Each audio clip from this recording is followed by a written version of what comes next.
Welcome to my YouTube channel. आज की इस एपिसोड में हम एमडी-कैट बायोलॉजी से नेक्स्ट टॉपिक डिस्कस करेंगे जिसका नाम है एंडोप्लाज्मिक रेटिकुलम।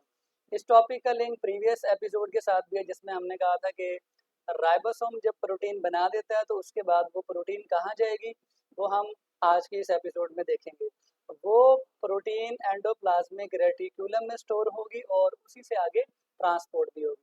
सो अगर हम इसके नाम का मीनिंग देखें तो इसमें तीन वर्ड्स हैं। पहला वर्ड है एंडो, एंडो मीन इनसाइड, उसके बाद प्लाज्मिक मीन साइटोप्लाज्म, और रेटिकुलम का मतलब होता है नेटवर्क।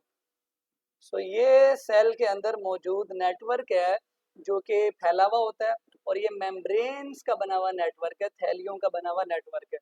सो इसको अगर हम डायग्रामेटिकली देखें तो ये इस तरह का होता है। ये आपके सामने न्यूक्लियर मेम्ब्रेन है, न्यूक्लियस है, यहाँ से ये स्टार्ट होता है और प्लाज्मा मेम्ब्रेन तक जाता है। सो एक इमेजिनरी बाउंड्री ड्रॉ करते हैं जो प्लाज्मा मेम्ब्रेन को शो करेगी। सो ये प्लाज्मा मेम्ब्रेन है बिलफर्स जो मैंने अभी ड्रॉ की है। आप इसको देखें कि ये नेटवर्क इधर प्लाज्मा मेम्ब्रेन से लेके न्यूक्लियर मेम्ब्रेन तक फैला हुआ है। सो ये क्या है, ये चैनल्स का नेटवर्क है या सिस्टम है। चैनल्स मीन मेम्ब्रेन, थैलियां जो पूरे साइटोप्लाज्म के अंदर मौजूद है। कहाँ से कहाँ तक? From PM, PM mean plasma membrane, to nuclear membrane यानी न्यूक्लियस तक। और ये है क्या, ये ट्रांसपोर्ट सर्विस ऑफ सेल है। जैसे सेल के अंदर अगर एक मटेरियल ने ट्रांसपोर्ट होना है, इंट्रा सेलुलर ट्रांसपोर्ट भी इसको बोलते हैं, तो वो ट्रांसपोर्ट एंडोप्लाज्मिक रेटिक्यूलम करेगा। जैसे शहर के अंदर एक इंट्रा सिटी ट्रांसपोर्ट सर्विस होती है, वैसे सेल के अंदर इंट्रा सेलुलर ट्रांसपोर्ट सर्विस भी रखी हुई है, और वो एंडोप्लाज्मिक रेटिकुलम के जरिए होती है। ये बना किस चीज़ का होता है, उसके लिए याद याद रखें कि ये सिस्टर्नी का बना हुआ होता है। सिस्टर्नी क्या है? ये फ्लैट मेम्ब्रेन्स होती हैं, स्फेरिकल या ट्यूबुलर शेप की, और ये थैलीनुमा स्ट्रक्चर्स होते हैं। ये स्ट्रक्चर्स जो पूरे साइटोप्लाज्म में फैले हुए हैं, उस पूरे नेटवर्क को, मेम्ब्रेन्स को सिस्टर्नी कहा जाता है। ये मेम्ब्रेन्स क्या करती हैं? ये मेम्ब्रेन्स जो मटेरियल यहाँ साइटोप्लाज्म में मौजूद है और जो इनके अंदर मौजूद है उसको सेपरेट करेंगी। So separation of cytoplasmic material from inside of endoplasmic reticulum, यानी ये दोनों जो मटेरियल्स हैं ये मिक्स नहीं होंगे। साइटोप्लाज्म का फ्लूइड और एंडोप्लाज्मिक रेटिकुलम के अंदर वाला फ्लूइड सेपरेट ही रहेगा। बीच में ये बाउंड्रीज हैं, इन बाउंड्रीज को ही हम क्या नाम देते हैं? सिस्टर्नी। अगर हम इनकी शेप देखें तो शेप्स के हिसाब से ये दो फॉर्म्स में एग्जिस्ट करते हैं, एक रफ एंडोप्लाज्मिक और एक स्मूथ। ये दो मॉर्फोलॉजिकल इनकी फॉर्म्स हैं। रफ जो होती है वो न्यूक्लियस के बिल्कुल साथ साथ होती है, ये वाली जो मेम्ब्रेन्स हैं जो बिल्कुल न्यूक्लियस के साथ साथ है, ये रफ है। रफ क्यों है? इनकी अपेयरेंस की वजह से। इनकी जो अपेयरेंस होती है, ये अपेयरेंस रफ राइबोसोम्स की वजह से होती है। सो अगर हम राइबोसोम देखें तो वो इनकी आउटर सरफेस पे लगे होते हैं। ये देखें, ये ब्लैक कलर के जो डॉट्स हैं ये इन मेम्ब्रेन्स की बाहर वाली सरफेस पे लगे हैं। बाहर वाली कौन सी होती है? जो साइटोप्लाज्म को फेस कर रही होती है। सो ये बड़ा फेमस एमसीक्यू है कि राइबोसोम अटैच कहाँ पर होते हैं? सो आउटर सरफेस पे अटैच होते हैं। स्मूथ बिल्कुल प्लेन होती है, उस पर कोई राइबोसोम नहीं होते। ये जो प्लाज्मा मेम्ब्रेन के करीब आपको मेम्ब्रेन्स नजर आ रही हैं, ये स्मूथ है, ठीक है, इन पर आपको कोई राइबोसोम नजर नहीं आ रहा है। स्टेबिलिटी देखें अगर दोनों की, तो रफ ज़्यादा स्टेबल है और स्मूथ कम स्टेबल है, इसलिए कि स्मूथ आमतौर पर ब्रेक डाउन होता रहता है और उसकी ब्रेक डाउन से फिर आगे वेसिकल्स प्रोड्यूस होते हैं। अगर हम दोनों के स्ट्रक्चर को देखें, दोनों के अगर हम स्ट्रक्चर को देखें तो जो रफ होता है उसकी जो सिस्टर्नी होती है उसमें वेसिकल्स हैं जो कि सैक्स भी कहलाते हैं। ये एलोंगेटेड सैक होते हैं, ये देखें ये एलोंगेटेड है, ठीक है, लॉन्ग है। और जो स्मूथ होती है उसके जो सिस्टर्नी के की मेम्ब्रेन्स हैं वो इस फॉर्म में है, ये ट्यूबुलर फॉर्म में एग्जिस्ट करती हैं, ट्यूब्स की फॉर्म में होती हैं। तो इनकी शेप्स में क्लियर फर्क है। सिस्टर्नी इस तरह की होती है, ए ऐसे एलोंगेटेड मेम्ब्रेन या थैली की फॉर्म में और स्मूथ ट्यूब की फॉर्म में होती है। अगर हम इनका मेटाबॉलिज्म में रोल देखें तो रफ का जो रोल है, चूंकि इस पर राइबोसोम अटैच होते हैं तो ये प्रोटीन बनाने में इन्वॉल्व है, सिर्फ बनाने में ही नहीं बल्कि उसको स्टोर करने में भी और ट्रांसपोर्ट करने में भी। अब अगर प्रोटीन की जिम्मेदारी ये रफ ने ली है तो कार्बोहाइड्रेट्स और लिपिड्स की मेटाबॉलिज्म की जिम्मेदारी स्मूथ एंडोप्लाज्मिक रेटिक्यूलम लेता है। अब कौन कौन से कार्बोहाइड्रेट्स हैं? कार्बोहाइड्रेट्स में ग्लाइकोजन आता है और जो लिपिड्स हैं उनमें फॉस्फोलिपिड्स हैं, उसके अलावा स्टीरॉइड्स हैं। इनकी प्रोडक्शन जो है वो स्मूथ एंडोप्लाज्मिक रेटिक्यूलम में होती है। अबंडेंस देखें तो अबंडेंस वैसे तो दोनों जो फॉर्म्स हैं वो तमाम सेल्स में होते हैं, लेकिन कुछ सेल्स ऐसे होते हैं जिनमें स्पेसिफिक फॉर्म ज़्यादा है।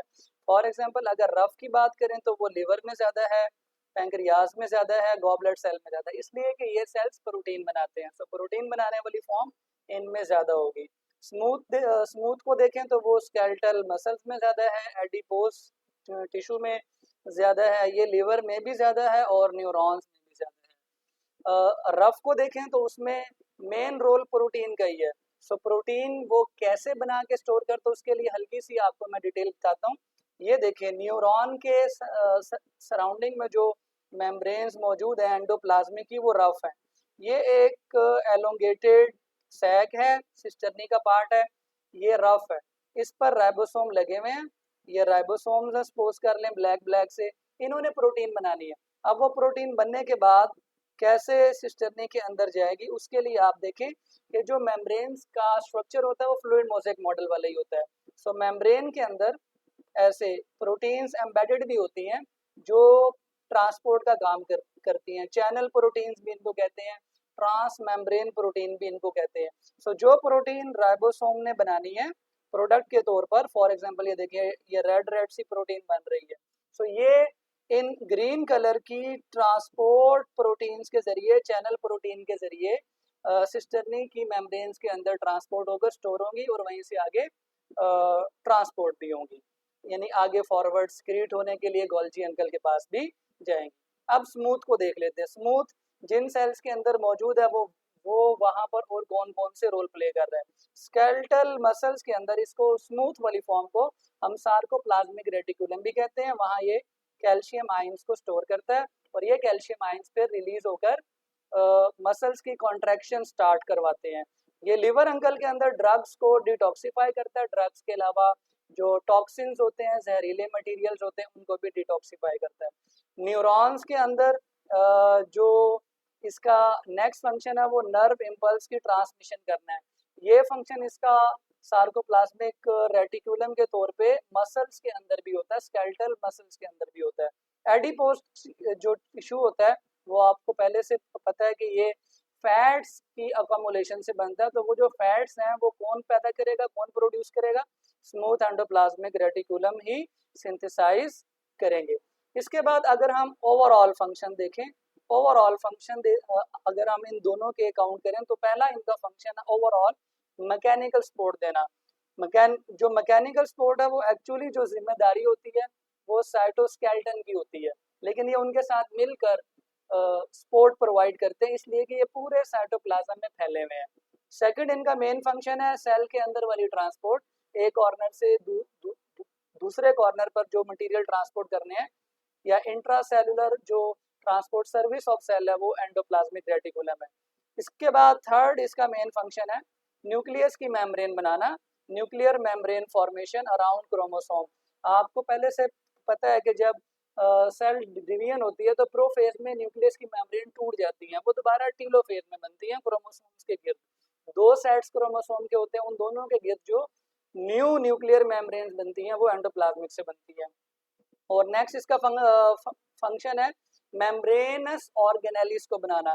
माइटोकॉन्ड्रिया और क्लोरोप्लास्ट के अलावा जो बाकी सारे ऑर्गेनेलिस हैं, स्पेशली गोल्जी अंकल, वो एंडोप्लाज्मिक रेटिक्यूलम से ही बनते हैं। और इसमें सबसे इम्पोर्टेंट जो एग्जाम के हवाले से मेन पॉइंट है वो ग्रुप ऑफ राइबोसोम्स का है। जब काफ़ी सारे राइबोसोम्स एंडोप्लाज्मिक रेटिकुलम पर अटैच होते हैं तो उसको हम एर्गेस्टोप्लाज्म का नाम भी देते हैं। इसी एर्गेस्टोप्लाज्म को हम न्यूरॉन्स के अंदर नाइजल्स ग्रैनुल भी कहते हैं, जिसकी डेफिनेशन है कि a group of ribosomes attach with rough endoplasmic reticulum. अब इसके बाद ये जो रफ एंडोप्लाज्मिक रेटिक्यूलम ने प्रोटीन बनाई है, जो इसने अपने अंदर स्टोर भी कर लिया, वो आगे ट्रांसपोर्ट होकर गोल्जी के पास कैसे जाएगी, वो इंशाल्लाह हम नेक्स्ट एपिसोड में डिस्कस करेंगे।